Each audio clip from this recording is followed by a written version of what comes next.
সম্প্রতি বিএনপি নেতা অ্যানির একটি ভিডিও সামাজিক মাধ্যমে ছড়িয়ে পড়েছে, যেখানে তাকে বলতে শোনা যায় এখন থেকে কৌশলে চাঁদাবাজি করতে হবে। অনেক চাঁদাবাজিও হয়, এখন এগুলো কৌশলে কাজ করতে হবে যেন গভর্নমেন্টেরও আমাদের যেন বদনাম না হয়। ভাই, আপনারা এখনো ক্ষমতায় আসেন নাই, এখনই যদি এই অবস্থা হয় সাধারণ মানুষের খুব ভয় পাওয়ার কারণ আছে কিনা? কোনো ভয় পাওয়ার কারণ নেই।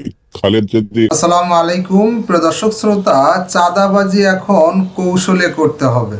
বিএনপি নেতা এনি ভিডিও ভাইরাল।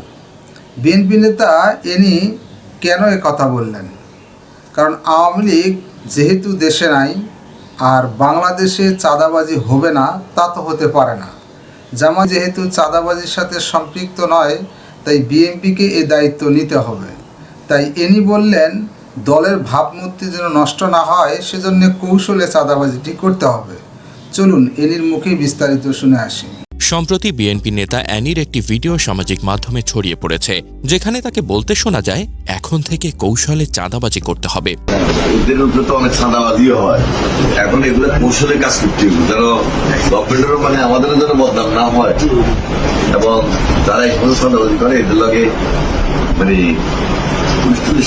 বেশি ছিল, আবার আমাদের দলীয় লোকজনও ছিল। ভিডিওটি ভাইরাল হওয়ার পর রাজনৈতিক অঙ্গনে তীব্র প্রতিক্রিয়া দেখা দিয়েছে। আওয়ামী লীগ সহ বিরোধী দলগুলো অ্যানির বিরুদ্ধে সরব হয়েছে। ভাই, আপনারা এখনো ক্ষমতায় আসেন নাই, এখনই যদি এই অবস্থা হয় সাধারণ মানুষের খুব ভয় পাওয়ার কারণ আছে কিনা? কোনো ভয় পাওয়ার কারণ নেই। খালেদ যদি শুনে যে কথাটা ওটাই যে বিশ্বাসযোগ্য হবে এমন নাও হতে পারে। যেমন আমি দুপুরে নাগাদ শুনেছি যে প্রতিপক্ষ ছাত্র দলের উপর চড়া হয়েছে। বিএনপি আসলে আমাদের এই পরিস্থিতি পরিবর্তন হবে না। না, বিএনপির পলিটিক্সটা আসলে আমি বুঝতেছি না রিয়েলি। দুদুভাই স্বীকার করবেন না, বিএনপি এখন খুব বিপদে আছে। দুদুভাই এটা স্বীকার করবেন না। কি বিপদ? দেখেন, আমি বলছি, আমি কিন্তু 7 আগস্টে বুঝে গেছিলাম যে এটা -2 থিওরি। অনেকে কেউ বুঝে নাই, কেন বুঝলাম না। Tarique Rahman next available flight ধরে ঢাকায় নামবেন এবং উনি সেলিব্রেশনে যোগ দিবেন। That was expected. যেখানে আনসারুল্লাহ টিমের ইয়েকে ছেড়ে দেওয়া হয়েছে, তারপরে শিবিরের আপনার চিটাগাং এর ইয়েকে ছেড়ে দেওয়া হয়েছে, তারপর আরো অনেক জঙ্গি ছেড়ে তারেক রহমানকে প্রেসিডেন্টের এক কলমের খোঁচায় উনি কি বলে অ্যাকুইটেড হয়ে যাবেন এবং উনি চলে আসবেন, সেলিব্রেশনে যোগ দিবেন। তিনি আসলেন না। যখন আমি 8 তারিখ পর্যন্ত ওয়েট করছি, যখন দেখলাম যে 8 তারিখ পর্যন্ত তিনি আসলেন না, আমি বুঝে গেছি কেস খারাপ। তিনি কেন আসেন? হ্যাঁ, আসতে দেওয়া হয় নাই। Simple as that. K stop করবে তারেক সাহেবকে আসার জন্য? আমি বলি শুনেন, এইটা বিএনপি নেতৃবৃন্দ তো বলে যে আসলে আমরা কি আইনগত ভাবে তাকে আনতে চাই, আমরা এটা লিগ্যাল ফ্রেমওয়ার্কের মধ্যে দিয়ে আনতে চাই। এগুলি আমি বিশ্বাস করি না। এইটা সরকার, ইউনূস সাহেব আসতে দেয় নাই, বা সরকার আসতে দেয় নাই, বা অভ্যুত্থানকারীরা আসতে দেয় নাই। এটা প্লেন অ্যান্ড সিম্পল। এবং দেখেন, এখনো পর্যন্ত কিন্তু তারেক রহমান আসতেছে না। এবং এখনকার সিনারিওটা কি, আপনার তো সময় কম। দেখেন, বিএনপি এখন কমন টার্গেট হয়ে গেছে। কমন টার্গেট এখানে জামাত বিএনপির বিরোধিতা করতেছে, বৈষম্য বিরোধীরা বিএনপির বিরোধিতা করতেছে, সরকার বিএনপির বিরোধিতা করতেছে। এবং আজকে যে কুয়েটের ঘটনাটা, এটা খুবই সিগনিফিকেন্ট। আমি কয়েকদিন আগে তৃতীয় মাত্রায় বলে আসছি যে আমি একটা রক্তাক্ত বাংলাদেশের ক্যানভাস দেখতে পাচ্ছি, একটা রক্তাক্ত বাংলাদেশ। এবং সেইটা আমার এই প্রেডিকশন ভুল হওয়ার কথা। আমার কোনো প্রেডিকশনই ভুল হয়নি, যাকগে অত ক্রেডিট নিতে চাই না আমি।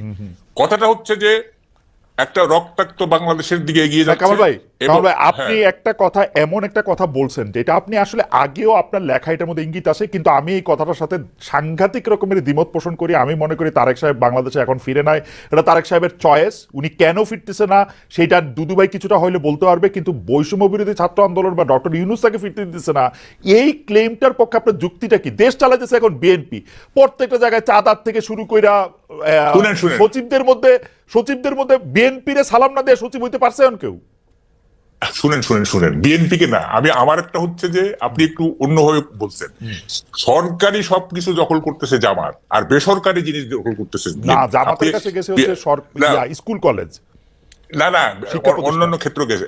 যাই হোক, এখন সেটা কথা না। কথাটা হচ্ছে যে এই মুহূর্তে যদি তারেক রহমান বাংলাদেশে আসে, হ্যাঁ, তাইলে উনি পুরো জিনিসটা ওনার গ্রিপে চলে আসবে, হোল নেশন তার পিছনে চলে যাবে। তারপরও কেন উনি আসতেছেন না? কি কারণে? না, What is উনার the logic ইচ্ছা, behind it? উনার ইচ্ছা, লজিক আছে, না, না, না, লজিক না, আছে। না, এটা- দুদুভাই কি logic? দুদুভাই আমার লজিক আমি দেই। তারেক সাহেবকে 15 বছর উনি ক্ষমতায় ছিল না, উনার অনেক ডার্টি লন্ড্রি জমছে, এইগুলি উনার পরিষ্কার করে তারপর উনি আসবে। উনি আগে কেন আসবে? আহা, না না, শুনেন দেখেন, 5ই আগস্টের পরে তারেক রহমান যে ধরনের মানে ভূমিকা নিছেন, যে ধরনের বক্তব্য দিচ্ছেন, ওনার ইমেজ অলরেডি মানে কি বলে যে পুনর্বহাল হয়ে গেছে। ওনার কিছু ইমেজ খারাপ ছিল, মানে এই 2001 থেকে 2005 পর্যন্ত কিছু খারাপ হয়েছিল, এখন এটা পুনরুদ্ধার হয়ে গেছে। এখন আর উনি কেন ওয়েট করবেন, আমি তো এটি বুঝতেছি না। হ্যাঁ, উনি একটা ডেমোক্রেটিক পার্সোনালিটির ইমেজ ডেভেলপ করছেন এই গত 6 মাসে। উনি শান্তিপ্রিয় একজন নেতা হিসেবে নিজেকে মানে এস্টাবলিশ করছেন। উনি মানে এই সরকারকে সবসময় সহযোগিতা করার উনি মানে দিয়েছেন, নেতা কর্মীদের বলতেছেন এই সহযোগিতা করতে, তারপরে উনি আসবেন না। This is a paradox. এটা আপনি বললে হবে না। দেখেন, আমি ডাকসুর ডিবেট চ্যাম্পিয়ন, আমাকে উল্টাপাল্টা লজিক দিলে কিন্তু আমি পারবো না। আচ্ছা হ্যাঁ? বাউকাল ভাই, আপনার লজিক আমার কাছে অসাধারণ লাগছে। আমি এটা একটু দুদুভাইয়ের কাছে জিজ্ঞেস করি। দুদু ভাই, আপনার কাছে কি মনে হয়? আমি শুধু একটা জিনিস আপনাকে বইলা রাখি, মাহকাল ভাই, এই পর্যন্ত সরকার আসার পরে যা কিছু হয়েছে, বিএনপি চায় না এরকম কোনো কিছু না। আমি খালি আপনার মনে করা দিতে চাই, এই বৈষম্য বিরোধী ছাত্রদের আন্দোলনের মধ্যে এটা হয়েছে, তারা প্রেসিডেন্টে সরাতে চাইছিল, পারে নাই। তারা সংবিধানের প্রোক্লেমেশন দিতে চাইছিল, পারে নাই, কারণ বিএনপি চায় নাই। আওয়ামী লীগের নিষিদ্ধ করার প্রশ্নে বিএনপি চায় নাই বলে তারা এটা করতে পারে নাই। বিএনপি এখন মানে কি বলে, ডিফেক্টো ক্ষমতায়। তারেক সাহেব যেদিন ইচ্ছা দিনে আসতে পারে। তারেক সাহেবের বক্তব্য মানে কি বলে, আগে বিসমিল্লাহ পরে সুবহানাল্লাহ পয়রা প্রচার করা হইতেছে সবগুলি সরকারি জায়গায়। আমি তো এরকমই দেখতেছি যে তারেক সাহেব অলরেডি ইন পাওয়ার। যাই হোক, আমি দুদুভাইয়ের কাছে একটু জিজ্ঞেস করি, দুদু ভাই, তারেক সাহেব আসে না কেন? সরকার তাকে আসতে দেয় না, বৈষম্য বিরোধী ছাত্র আন্দোলন তাকে আসতে দেয় না। কামাল ভাই অনেক বড় সাংবাদিক, অনেক বড় থিঙ্কার এবং অনেক বিচক্ষণ ব্যক্তি। তো সেই হিসাবে কামাল ভাই যেসব কথাগুলো বলেছেন, গণতন্ত্রের একটা সৌন্দর্য আছে।